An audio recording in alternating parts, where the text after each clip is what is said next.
Hello दोस्तों, कैसे हैं आप सब। दोस्तों आज के वीडियो हम बात करने वाले हैं कि कोई भी रिकवरी एजेंट आपके घर पे या आपके दुकान पे कहीं पे भी पहुंच जाता है बिना आपका परमिशन लिए, तो डायरेक्ट उससे मांगिए विजिटिंग लेटर और आईडी कार्ड। और अगर उसके पास ये दोनों चीज़ नहीं रहता, विजिटिंग लेटर आईडी कार्ड, तो डायरेक्ट आप उसका वीडियो बनाने लगिए। या आपके साथ कोई भी गाली गलौज या बदतमीजी करता है तो उसका वीडियो बना लीजिए कि आपके पास एक प्रूफ हो जाए कि वो आपके साथ बदतमीजी किया था। और अगर आपके कॉन्टैक्ट लिस्ट पे कॉल करता है या आपका पर्सनल डेटा लीक करने का बात बोलता है, तो आप डायरेक्ट साइबर क्राइम के वेबसाइट पे जाके कंप्लेन कर दें, अगर वो ऐसा कुछ करता है तो। और या नहीं तो अगर आपके घर पे आके कोई भी बदतमीजी करता है तो आप 100 नंबर पे कॉल करके पुलिस को ही बुला सकते हैं। या नहीं तो अगर वो बोलता है कि हम आपके घर आने वाले हैं या आएंगे, इस तरह का भी बात बोलता है, तो आप जाके थाने जाके डायरेक्ट उस पर केस कर दे। जो रिकवरी एजेंट आता है आपके घर, उस पर जाके केस कर दे। और अगर थाना का कोई आदमी नहीं मानता है कि नहीं आपका लोन बाकी है, आपको तो लोन भरना ही होगा, आप केस क्यों कर रहे हैं, इस तरह कोई बात बोलता है, तो वहाँ के कोई बड़े अफसर से जाके मिलिए, एसपी या डीएसपी से जाके मिलिए, उसको बोलिए कि ऐसे ऐसे मेरा एफआईआर नहीं लिखा गया है, आप मेरी बात सुनिए। अगर वो भी आपका बात नहीं सुनते हैं तो आप जाके कोर्ट केस कर सकते हैं। कोर्ट केस करिएगा तो वो कोर्ट ज़रूर बोलेगा कि एफआईआर लिखने के लिए आपका, कि आपके साथ ऐसे ऐसे प्रॉब्लम हुआ है। और ये सब करने के बाद भी अगर रिकवरी एजेंट नहीं मानता है तो आप डायरेक्ट आरबीआई को कंप्लेन करें।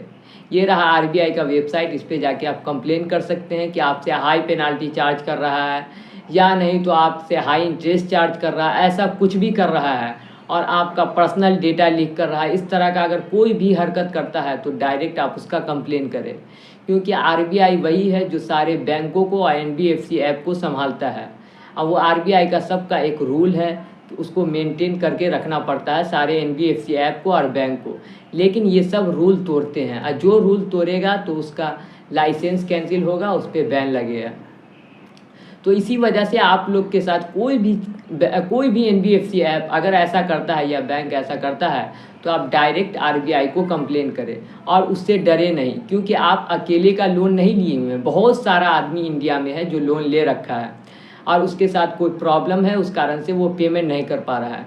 और आपको कोई भी धमकी मिल रहा है कि आपके घर पुलिस भेजा जाएगा, आप क्या आते हैं, आप पे सेक्शन 420 लगेगा, इस तरह का कोई भी धमकी देता है, तो आपको डरने का बिल्कुल भी ज़रूरत नहीं है। क्योंकि पुलिस है लॉ एंड ऑर्डर मेंटेन करने के लिए। पुलिस लोन वसूलने के लिए नहीं है, पुलिस को लोन वसूलने के लिए नहीं रखा गया, वो सरकार के लिए काम करता है। वो आम आदमी के लिए काम नहीं करता है कि सबके घर जा जा के लोन वसूलेगा। अच्छा आपका 10,000 का लोन है, अच्छा आपका 1 लाख का लोन है, तो ये सब काम करने के लिए पुलिस नहीं है। तो आपको डरने का बिल्कुल भी ज़रूरत नहीं है। ध्यान रखिए, आपके घर कोई भी रिकवरी एजेंट आता है, आके बदतमीजी करता है, उससे direct visiting letter ID card मांगिए। ये आपका अधिकार है, आप अपने अधिकारों को जानें और आपका जो भी लीगल राइट है सब कुछ को जान के रखें कि आपको आके कोई भी रिकवरी एजेंट डरा धमका नहीं सके। क्योंकि नॉलेज की कमी की ही वजह से रिकवरी एजेंट आता है और डराता है, धमकाता है। आदमी को उतना आइडिया नहीं होता है कि उसका क्या अधिकार है, ये सब चीज़ नहीं जानता है, तो उसको आके डराता है, बोलता है कि आपको मारेंगे, घर से उठा लेंगे, इस तरह का भी धमकी देता है। आपके घर परिवार सबको कॉल करता है कि ये आदमी 1 लाख का लोन लिया, 50,000 का, ऐसा उसके पास कोई भी अधिकार नहीं है कि आपके घर वाले को कॉल करे, आपके फैमिली मेम्बर को कॉल करके वो ऐसे बोले कि आप लोन लिए हुए हैं। ये इलीगल है, एकदम गलत बात है। ये आपका पर्सनल डेटा लीक नहीं कर सकता वो। अगर आपके घर आता है तो डायरेक्ट उससे मांगिए विजिटिंग लेटर आईडी कार्ड, जोर से चिल्ला के मांगिए उससे, उसका वीडियो बना लीजिए। आप डायरेक्ट ऐसा कर सकते हैं, आपको डराने का बिल्कुल भी ज़रूरत नहीं है, समझ गए। क्योंकि और ये जो रिकवरी एजेंट होता है ये आम आदमी होता है, इसके पास कोई भी अधिकार नहीं होता, ये एक तरह से थर्ड पार्टी होता है। ये बैंक का कोई भी नहीं होता, बैंक से इसका कोई भी लेना देना नहीं होता।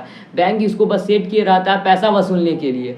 और आरबीआई तो डायरेक्ट बोलता है कि कोई भी रिकवरी एजेंट किसी के घर नहीं जा सकता। इसी वजह से बैंक वाला इसको विजिटिंग लेटर आईडी कार्ड नहीं देता है, क्योंकि ये तो इलीगल तरीके से जाके लोन वसूली करता है रिकवरी एजेंट। तो इसी वजह से कोई भी बैंक वाला या एनबीएफसी ऐप वाला आईडी कार्ड और विजिटिंग लेटर उसको नहीं देता है, क्योंकि उसका नाम खराब होगा। क्योंकि रिकवरी एजेंट के पास कोई भी दिमाग नहीं होता, घर पे जाए गाली गलौज कर लेता है, बदतमीजी कर लेता है। तो कोई भी आदमी उसका वीडियो बना लेगा और पता चल जाएगा कि ये इस NBFC ऐप से है या इस बैंक से है, तो उसका नाम खराब होगा।